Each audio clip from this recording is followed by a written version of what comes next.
Hello guys, after long time म चाहिँ एउटा भिडियो लिएर आइसकेको छु। हामी चाहिँ यामाङ्री हिँडेको, यहाँ बेस क्याम्पमा आइसक्यौँ। यहाँ बेस क्याम्पमा यस्तो रहेछ। हिजो चाहिँ काठमाडौँबाट आएर यहाँ तल बसेको थियौँ, ठाउँको नाम पनि बिर्सेँ।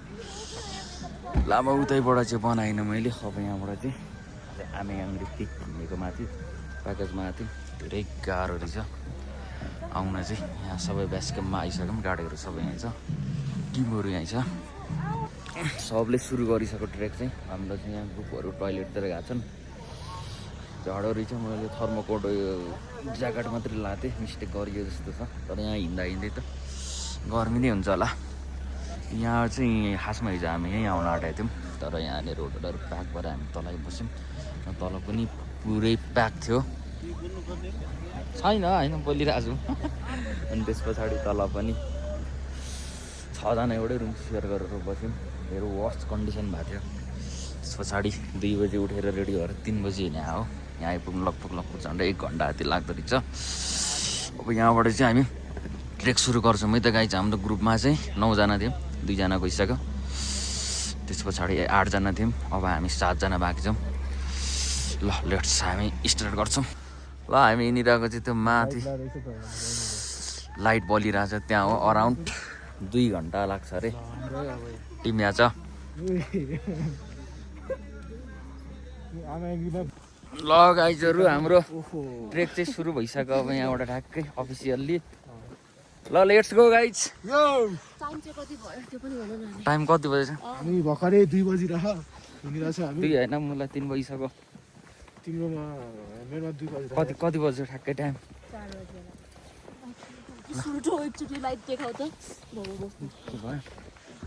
ठ्याक्कै यो गेटबाट चाहिँ हाम्रो सुरु भइसक्यो। के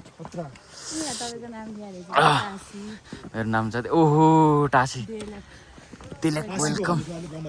ल यो ठ्याक्कै यो गेटबाट चाहिँ ठ्याक्कै ट्रेक सुरु भयो। ओहो बडाबर 200जना जति होला है मान्छे आज, लगभग 200भन्दा बढी नै मान्छे छ जस्तो लागेको छ। हामी चाहिँ लास्ट पऱ्यौँ, प्रायः सबै गइसक्यो अगाडि।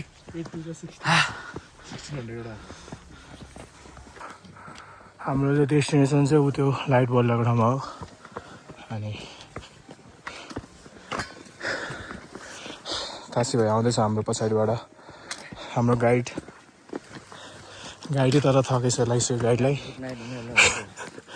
यस्तो हिमालमा बस्ने मान्छेलाई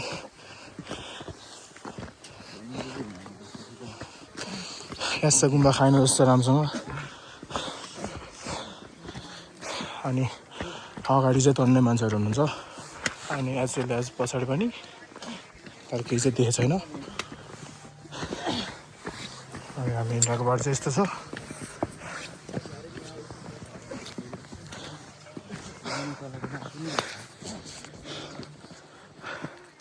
अनि काशी भाइ कस्तो लागेको छ त हाम्रो एक्सपिरियन्स? हजुरलाई नर्मल हो मेरो लागि। त्यही अनि भर्खर त सास फुलेर मलाई लाग्यो भन्दै हुनु त। अनि यहाँमै हिउँ पनि छ होइन, अलिअलि सुकिन सुरु भइसक्यो अघिदेखि। हाम्रो रेस्टुरेन्ट चाहिँ अझ त्यहाँ त्यो लाइट बल्दाको ठाउँमा। अनि भिडियोमा चाहिँ स्वास आइरह होला, किन भन्दाखेरि हामी अहिले 4 बजिरहेको छ। अनि उकालो ठाडो, त्यो माथि चिसो छ। सो त्यही भएर चाहिँ अनि समीरजी हजुरलाई के भन्न चाहनुहुन्छ त? कस्तो लागिरहेको? गर्मी भयो, गर्मी कसलाई गर्मी भइरहेछ, कसैलाई माछा चित्राएर पनि छ त देख्दैन। अनि हाम्रो यहाँ 2जना बहिनीहरू चाहिँ हिँड्न नसकेर बिस्तारै आइरहनु भएको। हामी चाहिँ आधाभन्दा बढी आइसक्यौँ।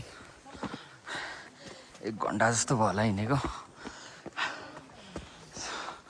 अझै धेरै लाग्छ माथि, 4:30 भइसक्यो। गाह्रो भइसक्यो सबैलाई हिँड्नु चिसोमा। बिहान यति गाह्रो हुन्छ जस्तो चाहिँ लागेको थिएन। कस्तो लागिरहेछ भन? यता हेर न, यता अलिक भ्लग बनाऊ भनेर तम्सिनेवाले चाहिँ लुक दिने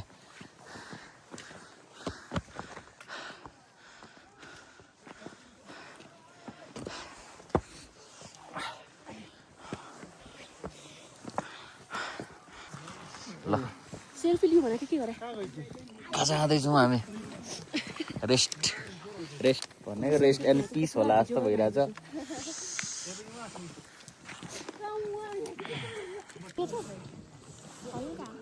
पछाडि पछाडि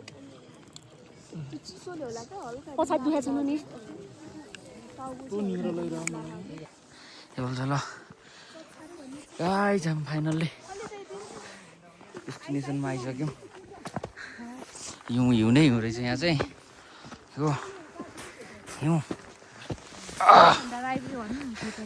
लाग्यो हामीलाई 2 घन्टा यहाँ चाहिँ हुने रहेछ लाग्यो 2 घन्टाको ताबडतोड उकालो पछाडि आइपुग्यौँ हामी फाइनल्ली यहाँ त धेरै नै रहेछ त यहाँ 3 जना चाहिँ पछाडि नै छ 3 जना आइसक्यौँ गाइस अब सनराइज हुनेसम्म हामी यहीँ बस्छौँ फर्स्ट टाइम हिउँमा हिँडेका टाइम ल्याप्स यतिकै भिडियो राखेर यतिकै बनायो भने कस्तो हुन्छ टाइम ल्याप्स राख्ने माथि गर यतिकै त्यतिकै राखिरह्यो भने उज्यालो राम्रो हुन्छ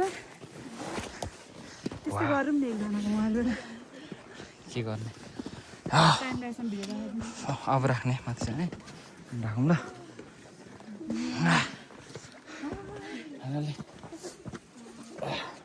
तार्के घ्याङबाट 3 बजी हिँड्यो हामी फाइनल्ली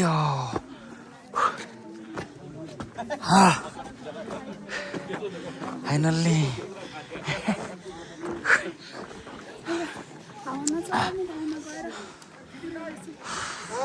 यस्तो ट्राई होला हौ यहाँ यस्तो लाग्यो यहीँ कुद्नु गर्ने तिनीहरूलाई डिलमा बसौँ न ल अब त आगो बल्दो रहेछ हावा चल्दो रहेछ यार यताबाट रहेछ सनराइज चाहिँ गाइज यताबाट रहेछ सनराइज यहाँबाट हुन्छ